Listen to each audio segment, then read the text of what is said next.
Medak municipal పరిధిలో ఇళ్ల పనులు పెంచితే ఊరుకునే ప్రసక్తి లేదని మెదక్ ఎమ్మెల్యే డాక్టర్ మైనంపల్లి రోహిత్రావు కమిషనర్పై మండిపడ్డారు. మెదక్ మున్సిపల్ సర్వసభ్య సమావేశం చైర్పర్సన్ కానుగు రాధిక అధ్యక్షతన సోమవారం మధ్యాహ్నం జరిగింది. ఈ సందర్భంగా ప్రజలకు ఇబ్బందులు పెట్టే పనులు చేసి సహించమన్నారు. మెదక్ అభివృద్ధి కోసం కృషి చేస్తున్న ఎమ్మెల్యే కలిసి పనిచేసి ముందుకు పోదామని, ఎమ్మెల్సీ అంజిరెడ్డి ఇంటి పనులు పెంచి ప్రజలకు ఇబ్బందులకు గురిచేసి ఊరుకునే ప్రసక్తి లేదని కమిషనర్పై ఎమ్మెల్యే మైనంపల్లి రోహిత్రావు హెచ్చరించారు. సోమవారం మున్సిపల్ సర్వసభ్య సమావేశం చైర్మన్ కానుగు రాధిక భూపతిరాజు ఆధ్వర్యంలో జరిగింది. ముఖ్య అతిథిగా విచ్చేసిన ఎమ్మెల్యే మాట్లాడుతూ మెదక్ పట్టణ అభివృద్ధి కోసం ఆర్నిశలు కృషి చేస్తానని పేర్కొన్నారు. గత 10 సంవత్సరాల నుండి మెదక్ వెనుకడుగు వేసిందని ఆవేదన వ్యక్తం చేసే కొత్త కౌన్సిలర్లకు మున్సిపల్ పై అవగాహన ఏర్పాటు చేసి సమస్యలు తెలుసుకుంటారని వివరించారు. పట్టణాభివృద్ధి కోసం తను నేరుగా సంప్రదించాలని కోరారు. ఎమ్మెల్సీ అంజిరెడ్డి మాట్లాడుతూ పార్టీలగతంగా అభివృద్ధి కోసం కృషి చేయాలని వివరించారు. కేంద్ర రాష్ట్ర ప్రభుత్వాల నుండి నిధులు మంజూరవుతాయని వాటితో అభివృద్ధి చెందుతుందని తెలిపారు. కౌన్సిలర్ చింతల లక్ష్మీశ్వరరావు మాట్లాడుతూ పాలిటెక్నిక్ ప్రాంతం నుండి రహదారి వెంట ముళ్ల పొదలు ఉన్న వెంటనే తొలగించాలని డిమాండ్ చేశారు. కౌన్సిలర్ సంధ్యారాణి మాట్లాడుతూ ఎల్ఎస్సి వద్ద విషపురుగులు తిరుగుతున్నాయని వాటిని పట్టించుకొని ప్రజలను కాపాడాలని కోరారు. కౌన్సిలర్ స్వరూప మాట్లాడుతూ అటు తన ప్రాంతంలో అంగన్వాడీ కేంద్రం పనిచేయడం లేదని ఆరోపించారు. కౌన్సిలర్ జుబేర్ మాట్లాడుతూ ఇంటి పన్ను పెంచడం వల్ల ప్రజలకు మోయలేని భారం పడుతుందన్నారు. వెంటనే ఎమ్మెల్యే స్పందించి కమిషనర్ ఆదేశించారు. కౌన్సిలర్ అఖిల్ భరత్ మాట్లాడుతూ తన ప్రాంతంలో రహదారి వెంట ప్రమాదాలు జరుగుతున్నాయని, పసికొన మరణించడం కలిసివేసిందని తెలపడంతో ఎమ్మెల్యే స్పందించి తగిన చర్యలు తీసుకుంటామని హామీ ఇచ్చారు. కౌన్సిలర్ వెంకటరమణ మాట్లాడుతూ కొత్త ఎన్నుకున్న కౌన్సిలర్లకు మున్సిపల్ అవగాహన సదస్సు ఏర్పాటు చేయాలని వివరించారు. కౌన్సిలర్ వాణి మాట్లాడుతూ పారిశుద్ధ్యం లోపించి ప్రజల అనారోగ్య గురవుతారని ఆవేదన వ్యక్తం చేశారు. కౌన్సిలర్ గోస్కురేషి మాట్లాడుతూ దారి వీధులు పూర్తి కాక ప్రజలకు ఇబ్బందులకు గురవుతున్నారని సంబంధిత ఇంజనీర్తో మాట్లాడి పూర్తి చేయాలని కోరారు. కౌన్సిలర్ బట్టి ఉదయం మాట్లాడుతూ మార్కెట్ ప్రాంతంలో మట్టి దుకాణం వద్ద మంచి సౌకర్యం లేక ఇబ్బందికి గురవుతున్నారని తెలిపారు. తోటనూరు శివరామకృష్ణ మాట్లాడుతూ తన వార్డులో మంచి సౌకర్యం ఇబ్బందిగా ఉందని తీర్చాలని తెలుపగా స్పందించి పూర్తి చేస్తారని హామీ ఇచ్చారు. చైర్మన్ కానుగు రాధిక భూపతిరాజు మాట్లాడుతూ మెదక్ పట్టణ ఎమ్మెల్యే రోహిత్రావు ఆధ్వర్యంలో అభివృద్ధి చెందుతూనే వివరించారు. ముఖ్యమంత్రి రేవంత్ రెడ్డితో చర్చించి ఎమ్మెల్యే నిధులు తీసుకువస్తారని కొనియాడారు. ఏనాడు లేని విధంగా మెదక్ మున్సిపల్ 200 కోట్లు మంజూరైన వైస్ చైర్మన్ దొంతి నరేష్ గౌడ్ అన్నారు. వాళ్ళ సూచనల మేరకు అన్ని వార్డులలో డెవలప్మెంట్ కార్యక్రమాల్లో ముందుండి నేను ఎమ్మెల్యే గారి సలహాలు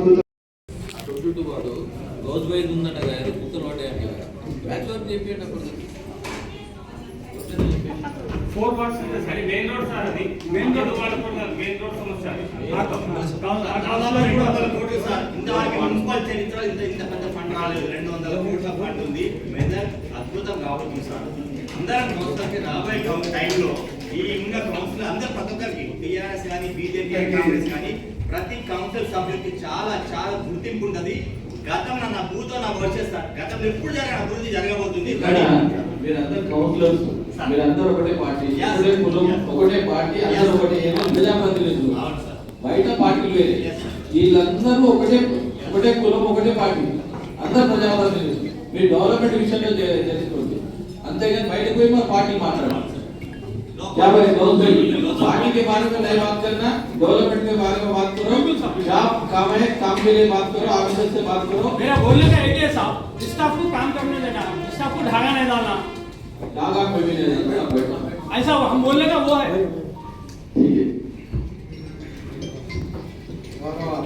కమిషనర్ గారికి, శ్రీనివాస్ రెడ్డి గారికి, చైర్పర్సన్ కానుగు రాధిక గారికి, శాసనసభ్యులు మైనంపల్లి రోహిత్ గారికి, శాసన మండలి సభ్యులు అంజిరెడ్డి గారికి, వైస్ చైర్మన్ దొంతి నరేష్ గారికి, సహచర కౌన్సిలర్లకు, పత్రికా మిత్రులకు మరియు మున్సిపల్ స్టాఫ్ అందరికీ పేరు పేరున కృతజ్ఞతలు తెలియజేసుకుంటున్నాను. మా 29వ వార్డు సార్, దాంట్లో మార్కెట్ ఏరియాలో మేజర్గా వచ్చేసి ఇప్పుడు బీఫ్ మార్కెట్లో వాటర్ ప్రాబ్లం ఏం లేదు, వాళ్ళకి బోర్ ఉంది, ఇష్యూ లేదు. కానీ మటన్ మార్కెట్కి వచ్చేసరికి వాళ్ళకి అక్కడ లైనింగ్ కనెక్షన్స్ కానీ లేకపోతే పైన ట్యాంక్స్ కానీ లేవు. ఒకవేళ అక్కడ ఒక ట్యాంకు అది పెడితే అక్కడ కూడా మనకు కొంత ఆ నీట్నెస్ అనేది ఎప్పటికప్పుడు ఆ ఫ్లెక్స్ పడ్డా ఏది పడ్డా వెళ్ళిపోయేటట్టు నీట్నెస్ ఉంటుంది. అదేవిధంగా అక్కడ మార్కెట్ లోపల చాలా షాప్స్ ఉన్నాయి. అక్కడ షాప్స్ లోపలికి రాకుండా రోడ్డుకు అడ్డంగా ఎక్కడికక్కడ కూరగాయలు పెట్టేసుకొని వాళ్ళు కూర్చోవడం వల్ల అది చాలా ప్రాబ్లం అవుతుంది. లోపలికి ఎంతోమంది వయసులో షాపులు ఉన్నాయి, అలా లోపలికి రాలేకపోతున్నాయి. ఒక ఆటో రావాలన్నా సామాన్ రావాలన్నా కొంచెం అది ఒకటి మీరు ప్రత్యేక దృష్టి చేసుకొని, ఇంతకుముందు రామన్న చెప్పినట్టుగా కొంచెం అక్కడ పార్కింగ్ ప్రాబ్లం ఏదైతే ఉందో రైతు బజార్ మీరు అక్కడ చేసినా కూడా కొంత అక్కడ సండే వస్తే మొత్తం మార్కెట్ జామ్ అయిపోయి అక్కడ వెహికల్స్ రాకుండా అవుతున్నాయి. ముఖ్యంగా ఆ కిలా ఏరియా మా దగ్గర ఏంటంటే వాటర్ ప్రాబ్లం చాలా ఉంది. బోర్స్ ఉన్నాయి కానీ సరిగా పోయట్లేదు. కొంత వాటిని మనం ఫ్లష్ చేపిస్తే ఒక 4 బోర్లు గ్యాప్ ఇస్తున్నాయి సార్. కొంత మనము ఫ్లష్ చేపించి అవి చేపిస్తే బాగుంటుంది. ఇంకో దగ్గర బోర్ ఉంది కానీ మోటార్లు లేవు. అక్కడ ఒక మోటార్ ప్రొవైడ్ చేస్తే ఈ వేసవి కాలంలో కొంత ఇబ్బంది లేకుండా ఉంటుందని చెప్పేసి తెలియజేసుకుంటున్నాం. ముఖ్యంగా ముందు కౌన్స్ భాయ్ చెప్పినట్టు విషయం ఏంటంటే వాటర్ ఇష్యూ అయితే గట్టి ఉంది. కానీ గౌరవ ఎమ్మెల్యే గారు కావచ్చు, లేకపోతే వారి తండ్రి గారు కావచ్చు, ఎన్నో బోర్లు వేసారు. ప్రజలకు నీళ్లు లేకుండా ఉంచే క్యాండిడేట్ కాదు. 100% వాళ్ళ దృష్టిలో ఉందా మరి లేదా ఆయన మీ దృష్టికి తీసుకొచ్చారు. ఎందుకంటే ఎంతో మందికి తాండాలలో కూడా మీరు బోర్లు వేపించి ఆ వాటర్ ప్రాబ్లం లేకుండా చేసారు. అట్లాంటి మీరు ఈ పార్టీలను చూసి మీరు ఇట్లా చేస్తారు అని మాత్రం మేము అనుకోవట్లేదు. అది మీ దృష్టికి మేము తీసుకురావాలని చెప్పి ఆయన ఆవేదన మేము తెలియజేసుకుంటూ, పార్టీలకు అతీతంగా మనం పనిచేద్దామని చెప్తే వారు గౌరవ గారు మీరు వచ్చి కడవ కప్పుకోరు అని అంటే అది కరెక్ట్ కాదు.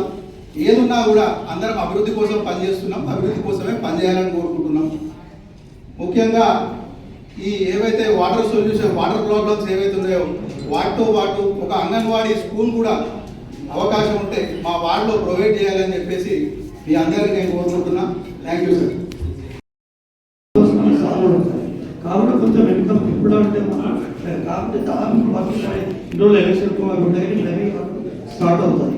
బ్యాచ్ వర్క్ చిన్న చిన్న చేస్తుంది.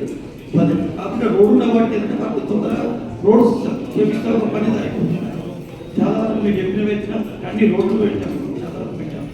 ఎవరైతే చెప్పండి మ్యాక్సిమం టౌన్ మొత్తం మ్యాక్సిమం కావాలంటే 1-2 రోజులు మ్యాక్సిమం కావాలి. స్వాగతం మరియు కమిషనర్ గారికి మరియు వైస్ చైర్మన్ గారికి, తోటి కౌన్సిలర్లందరికీ మరియు అధికారులందరికీ, మీడియా మిత్రులందరికీ, ఇక్కడికి వచ్చినటువంటి ప్రతి ఒక్కరికి థ్యాంక్ యూ సో మచ్. ఈరోజు ఫస్ట్ కౌన్సిల్ మీటింగ్. ప్రతి ఒక్కరూ వారి ఒక సమస్యలు తెలుపుకున్నారు. కానీ మనం స్టార్టింగ్ ఎంట్రీనే సమ్మర్తో ఎంట్రీ అయ్యాం. మామూలుగా ప్రతి సమ్మర్లో చిన్న చిన్న ప్రాబ్లమ్స్ ఉంటాయి. కానీ ఈ కౌన్సిల్ మీటింగ్ ముందే మేము దరిదాపు అన్ని ప్రాబ్లమ్స్ సాల్వ్ చేయాలని చూసాము. సడన్గా వాటర్ ప్రాబ్లం ఒక 2 days, భగీరథ ప్రాబ్లం వల్ల ఒక 2 days వస్తుందని ముందుగానే చెప్పాము. దాంట్లో భాగంగా ఒకరోజు 5 ట్యాంకర్లు, ఒకరోజు 3 ట్యాంకర్లు, ఒకరోజు 4 ట్యాంకర్లతో ప్రతి వార్డుకి అందేలా ప్రయత్నం చేశాము. కానీ ఒక్కొక్కసారి ఏమవుతుంది అంటే ట్యాంకర్ ఫిల్లింగ్ మధ్యలో ఒకరు ఫోన్ చేస్తూ ఉన్నారు. ఒక ట్యాంకర్ ఫిల్ కావడానికి దరిదాపు 1/2 hour ఎక్కువ పడుతుంది. మధ్యలో కరెంట్ పోవచ్చు, అలాంటి ప్రాబ్లమ్స్ కూడా ఉంటాయి. ఆ గ్యాప్లో 10 సార్లు ఫోన్ చేసి మాకు ట్యాంకర్ రాలేదు అన్న వారికి కొద్దిగా వెనకాల రావచ్చు వాటర్, కానీ దరిదాపు అందరికీ ఇవ్వడానికి ప్రయత్నం చేశాము. ఇక్కడ 13th తర్వాత ఎలాంటి రాజకీయ పార్టీలు లేవు. మనం అందరం మిత్రులం.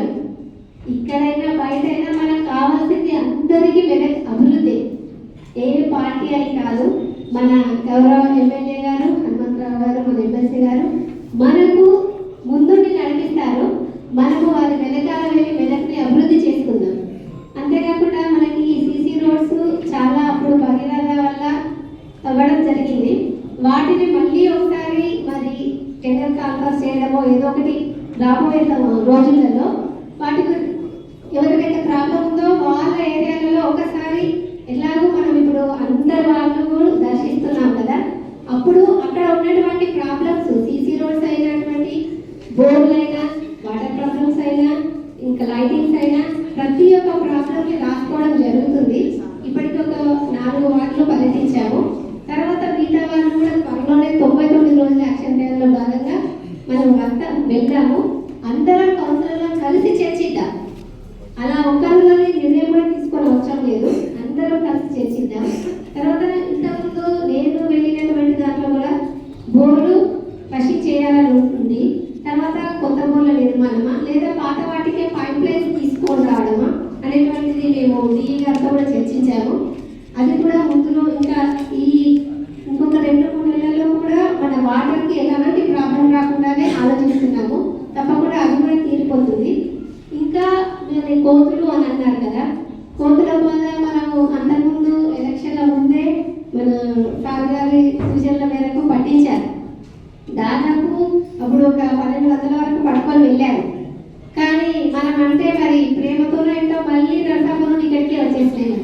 వాటిని ఆపలేము కదా, వాటికి సిగ్నల్స్ ఉండవు, ట్రాఫిక్ ఉండదు, అవి వచ్చేసినాయి. మరి మళ్ళీ పట్టడానికి అయితే మళ్ళీ ప్రయత్నం చేద్దాము. కుక్కల బెడద కూడా కంట్రోల్లో ఉంటుంది.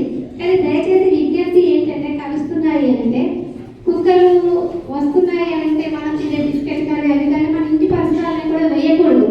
వాటికి ఒక స్థలం కేటాయించండి, అక్కడనే వేయండి. అఫ్కోర్స్ అవి కూడా మనలాగానే జీవించాలి. కానీ మా ఇంటి పక్కన ఇప్పుడు వేస్తే రేపు వేయకపోతే అది మన మీద కోపం పెట్టుకుని ఏమో కలవడానికి వస్తుంది. అలా కాకుండా ప్రత్యేకంగా మీ స్ట్రీట్లో ఒక ప్లేస్ పెట్టండి, వాటికి అక్కడ కొన్ని వాటర్ పెట్టండి, వాటికి ఫుడ్ పెడితే అవి అక్కడే ఉంటాయి, మన దగ్గరికి రావు కదా. ఇలాంటి చిన్న చిన్న మనం కూడా పర్సనల్గా కొన్ని తీసుకోవాలి, అవేర్నెస్ రావాలి. ఇంకా దోమలు అని చెప్పాను కదా, దోమలు కూడా మనకి పర్సనల్గా కొన్ని ఉండాలి. మధ్యాహ్నము మనకి డెంగ్యూ ఫీవర్ వచ్చే దోమ కుడుతుంది, దానికి పిల్లలకి ఎలా చేయాలి, వాటికి ఏం చేయాలి, అది ఎంత హైట్ అయితే ఓన్లీ మన మోకాల వరకే హైట్ ఉంటాయి అవి. అట్లాంటప్పుడు ఏం చేయాలి, మధ్యాహ్నం మనం పిల్లలకైనా మనమైనా కొన్ని రెస్ట్రిక్షన్స్ తీసుకోవాలి. ఫుల్ కవరింగ్ డ్రెస్సెస్ వేయడము ఇలాంటివి. మన ఇంటి పక్కన చిన్న కొబ్బరి నీళ్ళలో కొబ్బరి చిప్పల్లో కూడా వాటర్ ఉన్నాయనుకోండి, దోమలు పెరుగుతాయి. మనం మనిషికోము కొబ్బరి చిప్పే కదా అని, కానీ ఎప్పుడైనా వాటర్ ఉంటే అందులోనే మనకు దోమలు వస్తాయి. మన చుట్టూ పరిసరాలన్నీ క్లీన్గా ఉంచుకుంటే కొంచెం తగ్గుతుంది సమస్య. తర్వాత మనం మళ్ళీ మన పారిశుద్ధ్య కార్మికులకు పంపించి క్లియర్ చేయించుకుంటాం చెత్తనంతా. ఎందుకంటే ఈ మధ్యన మనం ఒక 2 బాబ్ క్యాప్ తీసుకున్నాము, అది తీసుకున్నాము. తర్వాత మనం ఎక్కువగా ఎంప్లాయీస్ కూడా పెంచుకున్నాం కదా, అది కూడా మనకి ఎలాంటి ప్రాబ్లం రాకపోవచ్చు. నెక్స్ట్ ఇంకా ప్లాస్టిక్ కవర్స్, నెక్స్ట్ మనం చేయబోతుంది కూడా అదే, ప్లాస్టిక్ కవర్స్ నిషేధిద్దాం. అందరం ఎక్కడెక్కడైతే షాపులలో ఎక్కడైనా అవి నిషేధిస్తే ఏమవుతుందంటే ఎన్విరాన్మెంట్ కాపాడిన వాళ్ళం అవుతాము. మనమే దానికి పూనుకోవాలి. మనము ఎక్కడికి వెళ్ళినా జెంట్స్ అయితే వాళ్ళ బండ్లలో ఒకటి పెట్టుకోండి, పాలిథిన్ కవర్ కాకుండా ఒక గోనె సంచి పెట్టుకోండి. ఎందుకంటే ఏ టైంలో మీకు ఫోన్ వస్తుంది, ఆ కూరగాయలు ఈ కూరగాయలు అని, అప్పుడు మీరు బండిలోనే ఉంటుంది కాబట్టి మీరు డైరెక్ట్గా వెళ్ళి తీసుకొని రావచ్చు. అలాంటివి మనం ఏంటంటే పాలిథిన్ మీద అది ఎందుకంటే రిజర్వ్ కాదు, మనం ఇక్కడనే మన మెదక్లోనే మొన్న వెళ్ళినప్పుడు మోరీలు తీస్తుంటే అన్ని మోరీల నుండి పాలిథిన్ కవర్సే వస్తున్నాయి. దానివల్ల మొత్తం డ్రైనేజ్ అంతా మనకి ప్రాబ్లం అవుతుంది. సో మనం కూడా కొంచెం అవేర్నెస్ ఉండాలి. రిన్ సోప్ కవర్స్ అవే వస్తున్నాయి బయటకు, అవి కూడా చెత్త బుట్టలో వేయండి దయచేసి. పొడి చెత్త తడి చెత్త వేరు చేసే దాంట్లో పొడి చెత్తలో మన ఇలాంటి పాలిథిన్ కవర్స్ అయినా కూడా ఏవైనా వేస్తే మనం కూడా కొంచెం ఎన్విరాన్మెంట్కి సహాయం చేసే వాళ్ళం అవుతాం. ఇంకా ఎలాంటి పనులైనా కూడా అందరం కలిసి చేస్తున్నాము. మన ఎమ్మెల్యే